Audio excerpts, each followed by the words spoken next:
जय जगन्नाथ। आज नीतिदिनिया kitchen tips सहित बढ़िया रेसिपी बनाइबा। Welcome to my channel daily life by Savita. Gas को ठीक भाव में व्यवहार करने प्रेसर कुकर में आलू को गोल गोल करी अल्प मोटा करी काटी आलू और छुई को बुड़ला परी पानी पकाई कुकर हुइसिल बाहर करी स्वाद अनुसार लुण और हलदी पकाई छुई आलू को सिझाइबा। 3 मिनिट मीडियम फ्लेम रे सिझाइबा। जेतेबेले स्टीम जोर रे बाहर 2 मिनिट स्लो फ्लेम करी समुदाय 5 मिनिट पर गैस ऑफ कर नबा। प्राय कुकर को 5 ରୁ 10 मिनिट ठंडा करी लीड बाहर करवा। देखो छुई आलू उभय पानी तले बुड़ी रही माने छुई आलू ठीक सिझी। आलू छुई थिबा पानी को बाहर कर नबा। आलू छुई भाजिला बेले साइड रे प्रेशर कुकर रे भात मध्य बसाइछि।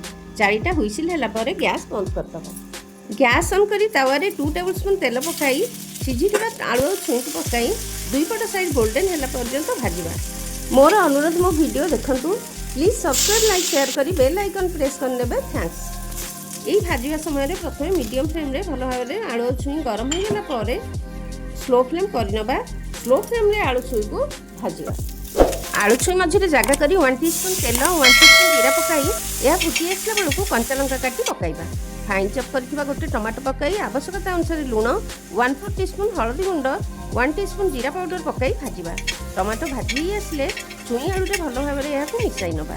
सबु मसला भल भाव में छुई आलू चारिपटे कोट हेबा पई 1 टेबलस्पून बेसन बा भजा बेसन बा भुट्टा चना छतुआ को पकाई भल भाव में मिसाई भाजी नबा।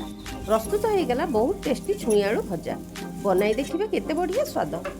गैस को कम खर्च करने को हेले भजा भाजिया बेले प्रथम तावा को भल भाव में मीडियम फ्लेम रे गरम करी स्लो फ्लेम करी भाजिबा। भजा एही परि भाजिले गैस सेव होबा सहित भजा मध्य भल भाव में भाजी टेस्टी होबा। कुकर ठंडा हैला परे देखंतु ना केते बढ़िया भात गोटी गोटी हेइछि। बनाइले बेले पानी बाहर को बाहरी न आसीबा पई गोटे चामच पकाइथिली। चामच को बाहर करी पखाला भात पई पानी पकाई भात को पखाळ नबा। किछि सिझा छुई रखिछि। एई सिझा छुई रु कोन बनाइबा आगो को देखिले जानि परिबे। सिझा छुई रु चामच साहाय्य तार पल्प बा रस को बाहर कर नबा। स्क्रीन रे देखि पारुथिबे छुई ठीक सिझिछि। आराम रे बा बहुत सहज रे तार पल्प गुडी को बाहरी आसुछि। पल्प तो बाहर कर नेले किंतु जो छुई रे चोपा अछि सेथरे मध्ये अल्प पल्प लागि रहिछि। ताकू बाहर करिया पई 1 कप पानी पकई चपटी नबा। छुई रे चोपा को चिपुडी तार पल्प बा रसर पानी को बाहर करिबा। आगो को एही पानी व्यवहार करिबा। एहा को नष्ट करिबा नै। गैस ऑन करी करेई रे 1 टेबलस्पून तेल पकई गोटे सुखिला लंका सहित 1 टीस्पून पंचफुटण पकाइबा। गोटे कंचा लंका को छोट छोट काटी पकाइबा। बेसी स्पाइसी न होबा पई कंचा लंकार मझी बाहर कर नेछि। पंचफुटण फुटी आसला बेलू गोटे पियाज फाइनली चॉप करी पकाइबा। पियाजर कलर चेंज हो आसला बेलू 2-4टा रसुण फूल को गोल गोल करी काटी पकाइबा। स्वाद अनुसार लुण 1/4 टीस्पून हळदी पाउडर पकाइबा। हल्का ब्राउन करी भाजी भृषंग पत्र पकाइबा। स्लो फ्लेम रे ए पियाज को भल भाव में ब्राउन करी देखंतु भाजी नेछि। सजना छुई रो पल्प को सेतरे पकाई भल भाव में मिसाई दबा। जेउ पल्प बा रसर पानी बाहर करथिले ताकू मिसाई दबा। देखंतु पकाई थिबा पानी फुटी आसलानी। एही समय रे गोटे टमाटो को मध्य फाइन चॉप करी सेथिरे पकाई टमाटर स्वाद अनुसार लुण पकाई भल भाव में मिसाई दबा। टमाटो सिझिबा पई लीड घोड़ाई दबा।